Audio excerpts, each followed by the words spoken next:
ಪ್ರಜ್ವಲ್ ರೇವಣ್ಣ ಅವರ pen drive ಪ್ರಕರಣಕ್ಕೆ ಸಂಬಂಧಪಟ್ಟಂತೆ ನಿನ್ನೆ ಜೆಡಿಎಸ್ ಪಕ್ಷದಿಂದ ಅಮಾನತಿನ ವಿಚಾರವನ್ನು ಗಮನಿಸಿದ್ವಿ. ಇದೀಗ ಮಾಜಿ ಸಚಿವ ಸಿ.ಎಸ್. ಪುಟ್ಟರಾಜು ಅವರು ಪ್ರತಿಕ್ರಿಯೆ ಕೊಟ್ಟಿದ್ದಾರೆ. ಈ ಪ್ರಕರಣದಲ್ಲಿ ತಪ್ಪು ಮಾಡಿದವರಿಗೆ ಶಿಕ್ಷೆ ಆಗಲೇಬೇಕು, ಯಾರನ್ನೂ ರಕ್ಷಿಸುವ ಕೆಲಸಕ್ಕೆ ನಮ್ಮ ಪಕ್ಷದವರಾಗ್ಲಿ ನಮ್ಮ ಪಕ್ಷ ಆಗಲಿ ಮುಂದಾಗಲ್ಲ ಅಂತ.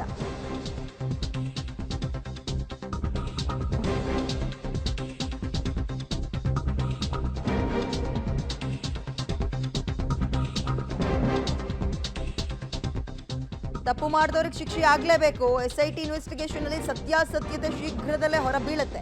ನಮ್ಮ ಪಕ್ಷ ಈ ಪ್ರಕರಣಕ್ಕೆ ಸಂಬಂಧಪಟ್ಟಂತೆ ಅಡ್ಡಿಪಡಿಸಕ್ಕೆ ಹೋಗಲ್ಲ. ಎಸ್ಐಟಿ ತನಿಖಾ ಸಂಸ್ಥೆಗೆ ನಾವು ಸಹಕಾರ ಕೊಡ್ತಾ ಇದ್ವಿ. ಈಗಾಗಲೇ ಶಿಸ್ತಿನ ಕ್ರಮ ತಗೊಂಡಿದ್ದೀವಲ್ಲ, ಅಮಾನತಿನಲ್ಲಿ ಇಟ್ಟಿದ್ದೀವಲ್ಲ, ರಿಪೋರ್ಟ್ ಬರೋ ತನಕ. ಚುನಾವಣೆ ದೃಷ್ಟಿಯಿಂದ ಈ ರೀತಿಯ ಕೃತ್ಯ ಮಾಡಿದ್ದಾರೆ ಅಂದರೆ ರಾಜಕೀಯ ಟಚ್ ಇದೆ ಇದರಲ್ಲಿ ಅಂತ ಮಂಡ್ಯದಲ್ಲಿ ಮಾಜಿ ಸಚಿವ ಸಿ.ಎಸ್. ಪುಟ್ಟರಾಜು ಹೇಳಿಕೆಯನ್ನು ಕೊಟ್ಟಿದ್ದಾರೆ. ಸಮರ್ಥನೆ ಯಾರು ಕೂಡ ಮಾಡ್ಕೊಳ್ಳುವಂತಹ ಪರಿಸ್ಥಿತಿಯಲ್ಲಿ ಈ ವಿಚಾರದಲ್ಲಿ ಇಲ್ಲ. SIT ಕೊಟ್ಟಿದ್ದಾರೆ.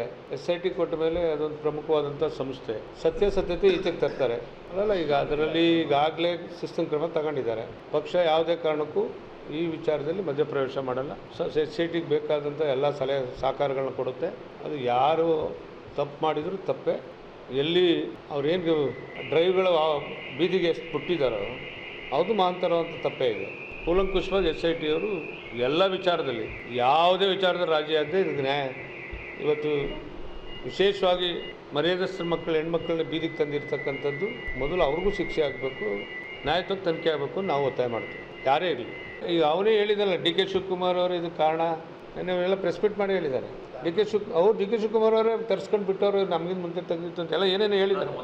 ಅದು ಯಾವುದೇ ವಿಚಾರಗಳು ಈಗ SIT ಮುಂದೆ ಇರ್ತಕ್ಕಂಥ ಕಾರಣದಿಂದ ನಾವು ಪ್ರಸ್ತಾಪ ಮಾಡ್ತಕ್ಕಂಥ ಅಗತ್ಯ ಇಲ್ಲ. ಒಂದೇ ಮಾತಲ್ಲಿ ಹೇಳೋದು, ನ್ಯಾಯಯುತವಾದ ತನಿಖೆ ಆಗುತ್ತೆ.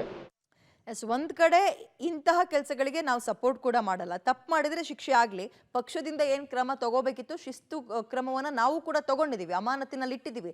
ಬಟ್ ಹೆಣ್ಣು ಮಕ್ಕಳ ವಿಚಾರದಲ್ಲಿ ಈ ರೀತಿಯಾಗಿ ಆಟ ಆಡಬಾರ್ದಿತ್ತು. ಅವರ ವಿಚಾರವೂ ಕೂಡ ಹೊರ ಬರುತ್ತೆ ಬಿಡಿ ಇನ್ನೊಂದು ಸ್ವಲ್ಪ ದಿನದಲ್ಲೇ ಅಂತ ಅವ್ರು ಹೇಳಿರೋದು.